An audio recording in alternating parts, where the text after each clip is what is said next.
You're listening to the Good Question Podcast with Richard Jacobs. Our goal is to make each of our guests exclaim, that's a good question. I don't know the answer. Because when that happens, it means you, the listener, may be inspired to learn more beyond the interview and to ask great questions yourself that lead to new insights. In this podcast, we cover historical and current anthropology, comparative religion, and history. Welcome, and let's get started.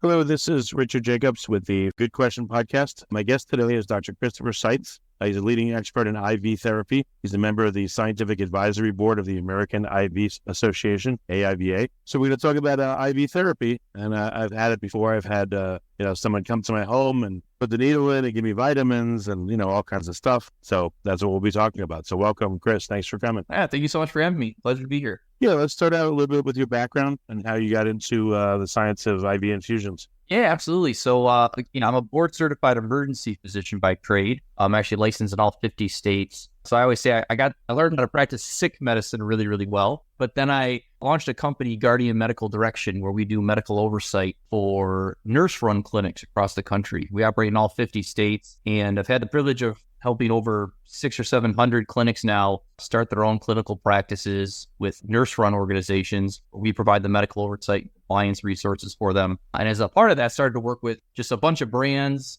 and companies in the wellness space, functional medicine space, and then worked on becoming functional medicine certified myself. So I've been able to, again, learn how to practice really good sick medicine, and now I'm learning and continue to enjoy practicing wellness, kind of both ends of the spectrum there. Right, but how did the IV work come in? When did that start and what's that about? Yeah, absolutely. So a lot of what we're seeing in the wellness industry, so a lot of the clinics that we support do IV therapy, either brick and mortar or from like a mobile standpoint, like where you kind of described at the beginning here, where they send a nurse to the home to deliver that IV vitamin therapy. So a lot of the companies we work with started doing that. And then along the way, I met some really great people who launched the American IV Association and asked me to sit on their scientific medical advisory board, which has just been an amazing opportunity. So yeah, like probably over 100 and some clinics I've helped, both from a medical oversight standpoint and from a business standpoint, get up and running in the IV therapy space, especially for RNs who are just so well trained to do this and deliver just super high quality care, who can launch their own brands and their own businesses providing, wellness services.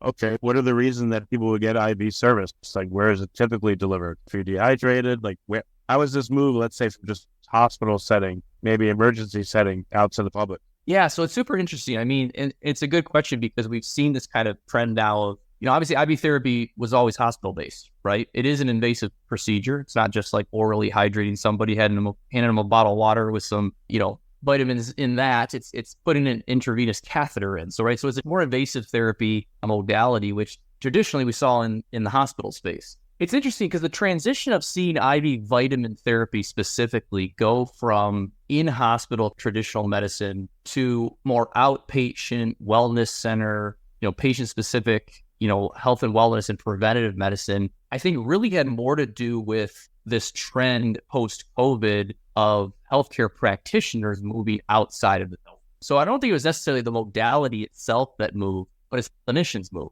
And again, we saw this with COVID. I mean, health system that we have in the traditional is broken. And I think we all knew that, especially as clinicians, but COVID really kind of shined a light on just some of the difficulties the traditional hospital system has. And a lot of clinicians like myself, struggled during that time to continue to do what we were taught to do, which was deliver high quality care. And it was because of resource issues. It was because of funding issues and staffing issues. So there was this trend post-COVID where we saw so many healthcare practitioners starting to move out of the traditional healthcare space. One, to get away from the traditional burnout of, hospital medicine, but also to start this, I think we really saw this push towards wellness and preventative care post-COVID. We realized how much we were missing in that part of our healthcare system. So as the clinicians moved out of that, so did some of the therapies that were traditionally hospital-based, including IV vitamin therapy. So as an emergency physician myself, I mean, I was given IV vitamins,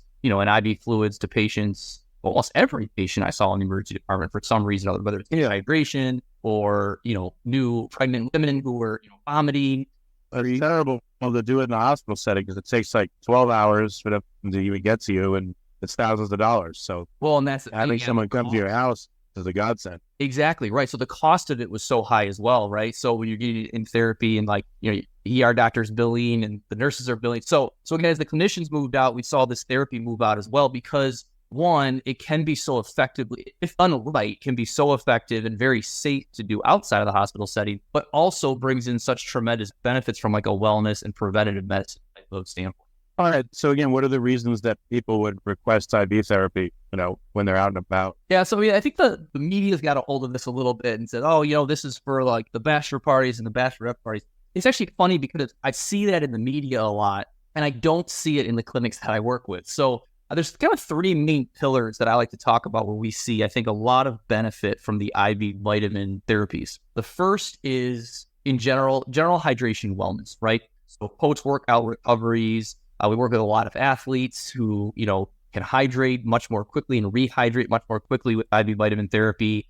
So people who are looking for high performance, high recovery, anti-aging, wellness, preventative medicine. The second biggest pillar that I think is where we should be putting most of our attention is in support of cancer therapy, specifically around high-dose vitamin C. So high-dose vitamin C has been used as a supportive cancer treatment for some time now and has just remarkable effects that we're seeing. The third is in the autoimmune space. So a lot of inflammatory conditions that are like autoimmune, there's a lot of vitamin therapy modalities that can be used to tone down that inflammation and really bring about an alleviation of symptoms for a lot of people suffering from autoimmune diseases. So whereas the media will talk a lot about like, oh, you had a night out and call a nurse to your house, where we really see people and patients having just tremendous outcomes is in those three things. Yes, preventative medicine, rehydration, performance, absolutely. Also in the support of cancer and the autoimmune space as well. Yeah, I've used it. My family has when we've been sick, and it helps. It gets you through a sickness faster. Most of them,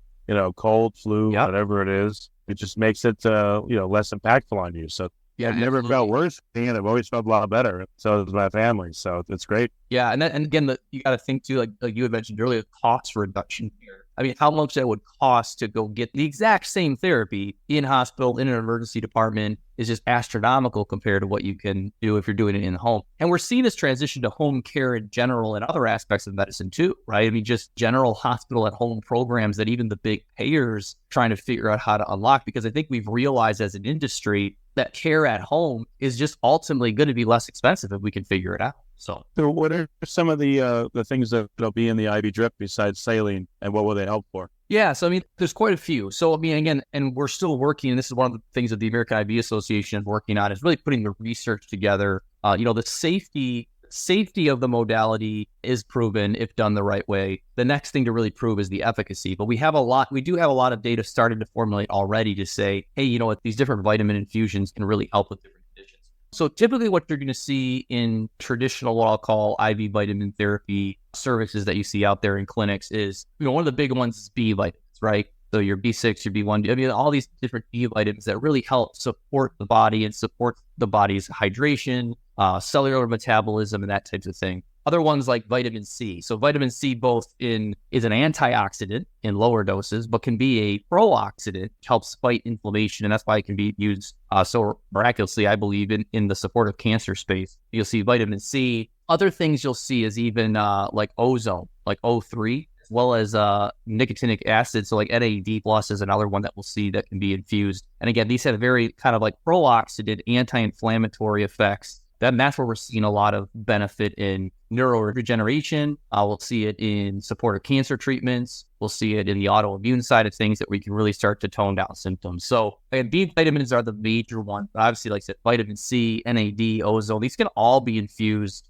through a peripheral IV and have different effects than you would see by trying to orally supplement with vitamins and things. All right, so let's try to get down. So for just dehydration or supplementation, what will be in there? A suite of B vitamins, vitamin C, like what are the things, what will be in there? Yeah, general dehydration, fatigue, you say you got a viral symptom, virus going on. So we're going to do, again, just the normal saline itself, just the fluids itself can be extremely beneficial and supportive. But a lot of times what you'll see in a typical infusion, you'll see the B vitamins, you'll see vitamin C or ascorbic acid. And usually that's it. So usually the B vitamins and like vitamin C, And that, along with the fluid hydration itself, can, again, be extremely supportive both with viral symptoms, general dehydration, recovery, and the like. And that would be kind of a typical, we call maybe an infusion cocktail, if you will, for general supportive therapy.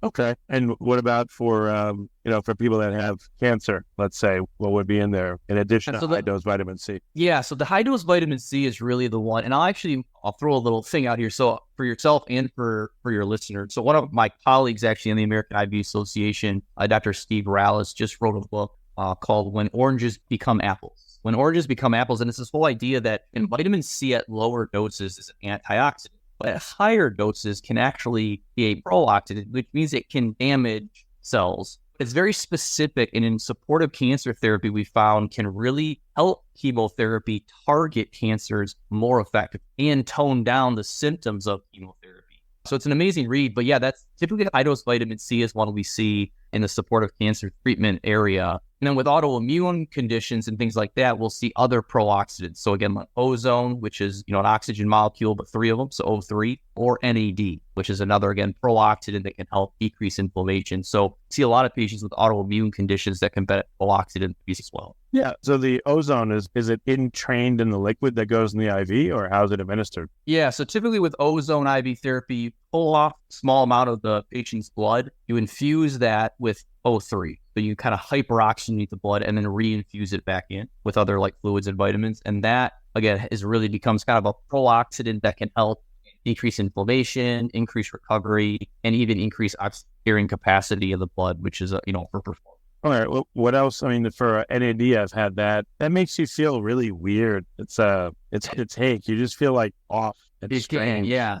It helps me sleep better, like for the 3 nights after. I feel like I have more energy. I wake up easier. I sleep better. But when you're getting it, it's like, kind of like, yeah. Sometimes you don't feel good. Infusion itself can almost kind of give you like kind of a flushed feeling, or almost like kind of like and it makes sense, right? Because it's a pro-oxidant, meaning that it's causing some stress and strain on your body, but it's doing so in a way where, again, our body needs stress too, right? In order to recover, in order to purge out toxins and things like that. So again, you get that kind of initial, a lot of people say with that NAD, they get kind of an initial, general kind of malaise, maybe not feeling great at first, but over time, over a couple of days, they go, wow, man, like I feel tremendously better. Again, like I said, my sleep is better, again, because it's helping almost clean the body, if you will, of some of these oxidants. Okay. For the occasional person that is hungover, I guess they have cocktails for them too. Like, what would go in there? That's actually, what's funny is that's going to be the same. So we're typically, especially with people who are like hungover, most of the symptoms of that kind of alcohol, post-alcohol intoxication is just strictly dehydration. So a lot of times we'll do strictly just a liter of fluids, which can help tremendously. But again, throwing in those B vitamins and lower doses of vitamin C helps even more quickly recover and things like that. So you're really going to see almost the same thing from that supportive therapy standpoint with the B vitamins, low dose vitamin C, and just the general cells. Well, what else could be put in? What about glutathione or other substances? Are there new ones that are being added to the list? I think glutathione is one that we see a lot. We'll add glutathione. And this is where it becomes interesting. I think this is where the American IV Association and the work that we're doing there help pave a way for. Some of it becomes like, well, wait a second. If I can do B vitamins in the IV, can I do all those other things that go into an IV that are in the hospital, right? And the reason we start now, I think where we're at now with the IV vitamin therapy and strictly looking at safe vitamins like vitamin B, the B vitamins, vitamin C, NAD, glutathione, is that we have to make sure that when we take a modality like this out of the hospital system, we have to realize what the hospital system did provide that maybe we can't control, right? And a lot of that is going to be ongoing monitoring, right? Monitoring the therapies that we're giving. So again, the nurse came to your house, gave you the IV, but she didn't hang out for 5 or 6 or 7 hours and come back the next day. So in some ways, it's kind of, well, hey, the sky's the limit. We can put anything in the IV, once we're all okay doing it. But at the same time, we have to be very careful from a clinical standpoint to say, okay, well, which of these therapies, if done outside of that traditional setting, remain very extremely safe? Right. And obviously, like vitamin therapy, they're probably not going to do morphine anytime soon, but right, exactly. So things like that. So the question becomes, well, where is that line? And a lot of it has to be with, hey, we need to do the research to really look at what are safe treatment, again, done in the right capacity. And then again, who has the scope of practice to deliver those therapies with the right medical oversight. So yeah, glutathione is another one that we see. There's a lot of buzz right now around CBD infusions. We're seeing people, that's kind of a new thing that we're seeing happen. So again, in some degrees, it says, hey, the way we're administering this medication intravenously is not new. Doing it outside of the traditional hospital system is, and we have to steward that very carefully, very well, to make sure that we're continuing to be able to give benefit and safety without adding risk where there's undue risk. What do you think is the near future of the IV therapy? What's right around the corner that's being evaluated right now, and you think soon may be in common use? Yeah, I think one of the first things we have to do, and this is one of the big missions of the American IV Association, is we really have to create a standard of care in the industry. And that's one thing that I think has been missing, is that there was this outflux of clinicians and these therapies that started, but there really no standard was built. So one of the things that we're working on with the scientific committee with the American IV Association is putting together guidelines around what is a safety and efficacy standard of care that any clinician who's using these types of therapies in their practice outside of the hospital setting should follow, that we can then gather data around to show the safety and efficacy of these treatments. It's actually interesting. I've seen this trend where I'll use IV vitamin therapy as the example. We took IV vitamin therapy out of the traditional hospital setting, started to, kind of use it. We're seeing a lot of good outcomes. We need to gather more data and research to really show that. But already we're moving on to this idea of precision medicine. And you hear people talk about it a lot. Well, hey, precision medicine is me figuring out exactly who you are and exactly what you need and all of your labs and all of your genetic makeup and tailoring my therapies to you, which I would argue is medicine, right? I mean, every medicine really should have always been that way. But at some point, as we learn more, we have to build standards of care.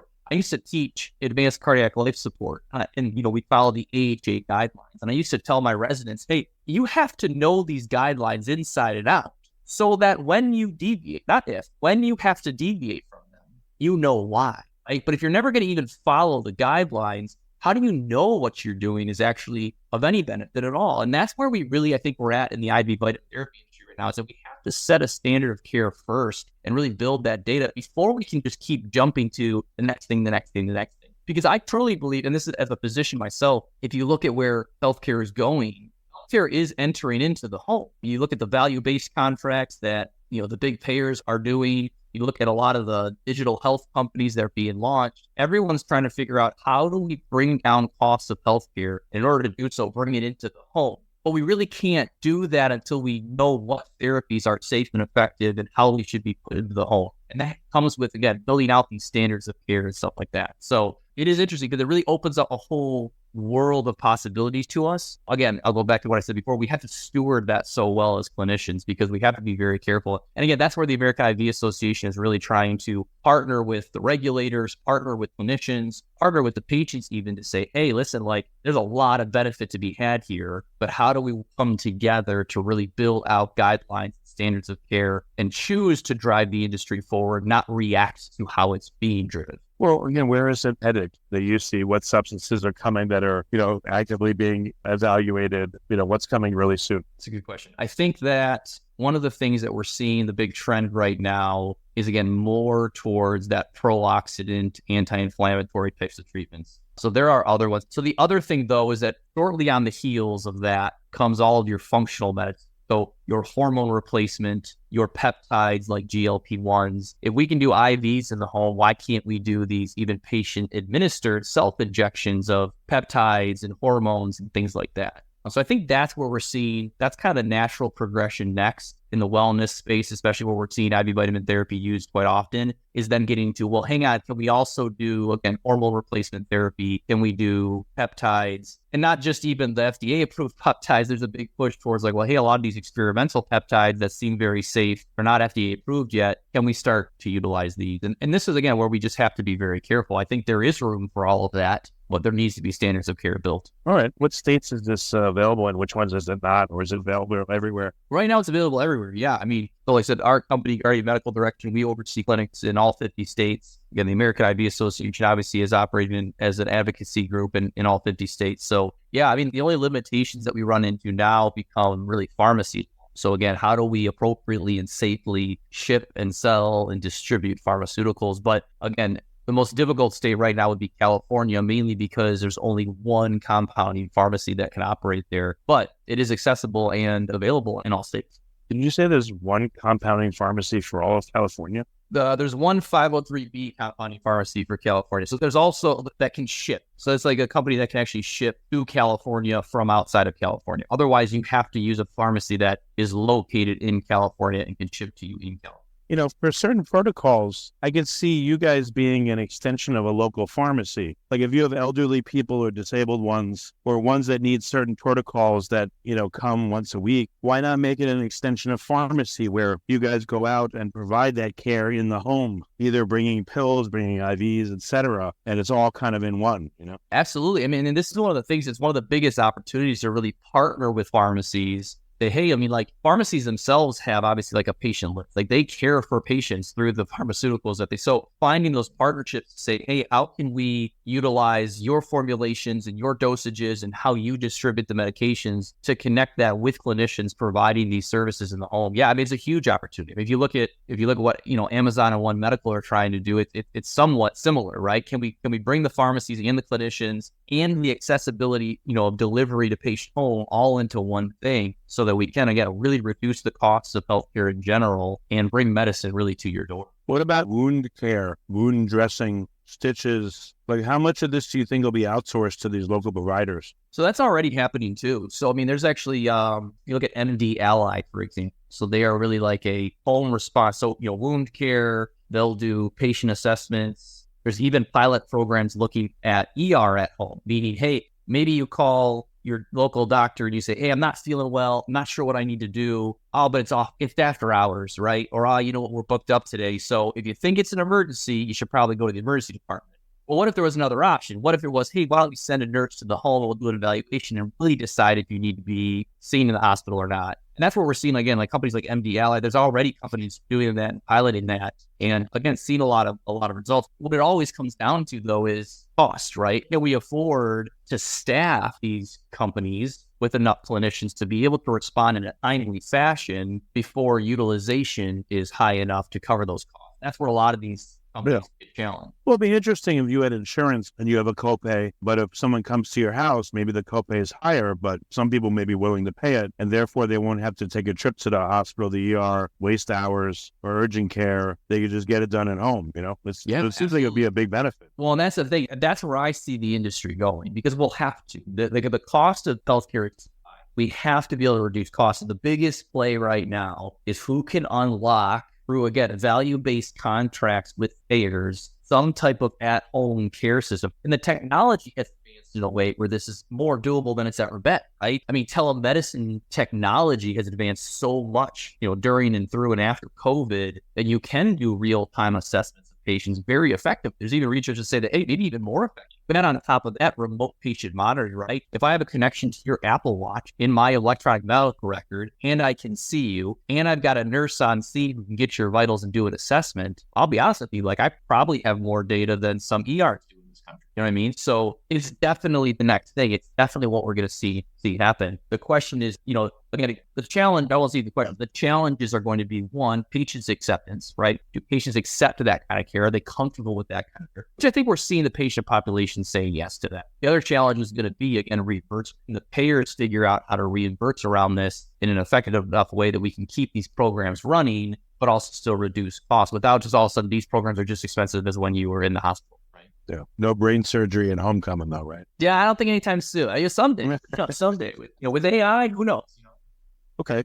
Interesting. So which states seem to be pushing this forward the most, and which ones are kind of still behind the game? Yeah, I mean, I think from a political standpoint, we see really all clinicians in all states really accepting this as an appropriate and probably needed way of delivering care. I think where we have challenges to overcome are with more the regular, right? So the medical boards and the nursing boards, who their whole job is to make sure that patients are safe. And again, going back to my comment earlier, we have maybe not necessarily built standards of care yet to convince these boards that this can be safe if done the right way. You hear about this being done inappropriately by unlicensed people. And of course, that takes the media and that, then the board has to step in and say, hey, we need to protect people And a lot of times, in order to do so, they have to restrict things. And again, the American IV Association, we're really trying to partner with the regulatory bodies to say, hey, we think that we can show you from a clinical standpoint how this can be done very safe and effectively so that we don't end up over-regulating and preventing this type of care to be, but it does have to be delivered in the right way.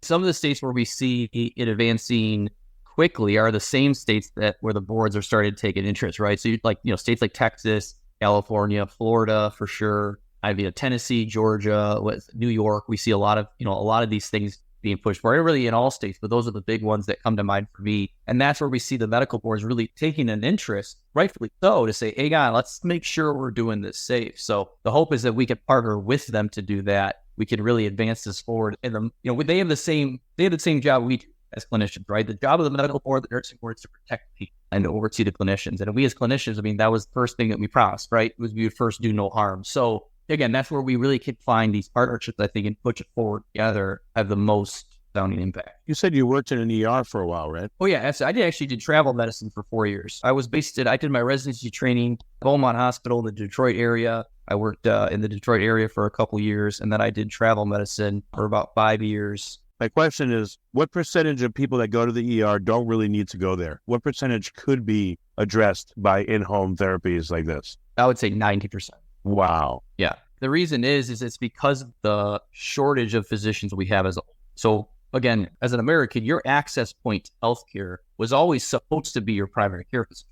And maybe for a time it was, but that quickly changed, right? There's not enough primary care physicians. We're really not adding many every year. If we're being honest, you look at the data, we're going to have even worsening shortage by 2030. You can't get into a primary. Everybody knows this, right? I can't even get into my primary care office. So what happened is that the emergency department became everyone's first point of contact and access point to health. Because in some states, some cases, I can't get to my primary care physician, but if I go to the ER, then I can get a follow-up visit the next day, whereas I couldn't otherwise. So the ER has become our primary access. And the ER can't turn you away if you don't have insurance, if you don't have money to pay, right? So you have to see you. So I think most of my emergency physician colleagues would agree. I think 90% of what I would see during a shift could have been cared for outside of. What does this look like in the future? Someone goes to an ER, they have a triage person that says, you know what, this can be done through home therapy. We can make a call for you and schedule you tonight. All right, we got it, go home, and so come to your house and do the same thing for you. Yeah, and I think you can even be a step before that. I think we're seeing programs that are piloting, hey, before you even show up and you call in or you check in. I used to work in emergency departments where we would get phone calls. Every emergency, we would get phone calls of patients calling in saying, hey, how long's the wait? And if it was less than an hour, they'd come in. If it was more than an hour, they were okay till tomorrow. So it's just kind of like, but yeah, I think there's a point where even before that, where the patient calls into their primary physician's office or even calls into 911 or a triage type of thing and says, hey, here's what's going on. And a general assessment is done. A nurse or paramedic, if somebody said to the home, does the evaluation. Physician is telemedicine in just to make sure that everything was okay. They're either then sent to the emergency department if it's true emergency or home care and different things are set up. Absolutely. I think it's definitely where we're headed. And I think I see a lot of companies and programs and, trying to pilot it out to make sense of it. We've made some good headway, but I think, again, this is where, Guardian Medical Direction, like our mission has always been to really empower clinicians to deliver high quality care. But like our job is to create a gold standard in medical oversight and compliance. So with the right oversight structure in place, there are 5 million nurses across. Why can we not tap into this other provider pool that has solid training and great licensure and a scope of practice and start to actually use the people we have? And we kind of have this old school mentality of like, well, if it's not the doctor saying it, then we have to wait till they do it. That has to change. We don't have enough physicians to even do that. Well, not only that, I've seen scenarios where you're waiting on the insurance. I've seen people open on the operating table and they're calling the insurance to see if they can proceed. Insane. Yeah. And I think the payers are starting to get wise to that a little bit too. To some degree. I think, again, like I've even had conversations, with some of the major national payers who are looking at how do we do this and do it well? Because we're going to have to figure it out. You know what I mean? And I think the technology is there. I really do think that the technology advances we have today, I think will allow us to do this in a very safe and effective fashion. And it's kind of going full circle, right? Like if your doctor used to come see you at the house, there wasn't a hospital to go. You always have to get back to that somehow. So. Interesting. Okay. Well, what should people search for if they feel like they're in need of this? Is it just IV therapy near me, or what's the best way they can find out more? Yeah, absolutely. I mean, I think, one of the things that I'll encourage, because again, as the American IV Association, as we try to drive a standard of care to the industry and be the voice of the industry, while we're working on doing that, I'll encourage patients, again, be the CEO of your own health. Right. So if you Google, IV therapy near me or IV vitamin therapy, you could find something, but do your due diligence as well. Right. I mean, that's why I would encourage you. The American IV Association has partnered with a lot of great clinics and that are doing this the right way. So just doing a little bit of due diligence to make sure that the providers you're going to see or the businesses you're going to visit have the right medical oversight, medical directors in place, have the right protocols, standards of care in place. Yeah, that's not the patient's responsibility, but again, we do need to make sure that we're paying attention to that. So yeah, I mean, like I said, you can Google this anywhere, but yeah, I would encourage people to also check out the American IV Association itself to see what their partnered clinics and things are doing, because that organization, we actually have like a certification process that clinics can go through. Again, the scientific committee, we recently put out guidelines around how this should be delivered. So, those people are doing it right. All right. Excellent. Well, very good. Very good, Chris. Thank you so much for coming on the podcast, and I appreciate it very much. Thank you so much. It was a pleasure. Thank you for listening to the Good Question Podcast. Please email support@thegoodquestionpodcast.com if you have any referrals to great guests for us to interview. Visit thegoodquestionpodcast.com to hear more interviews. And please help us spread the word by rating and reviewing us on Apple Podcasts, iTunes, Spotify, YouTube, or wherever you listen to this podcast.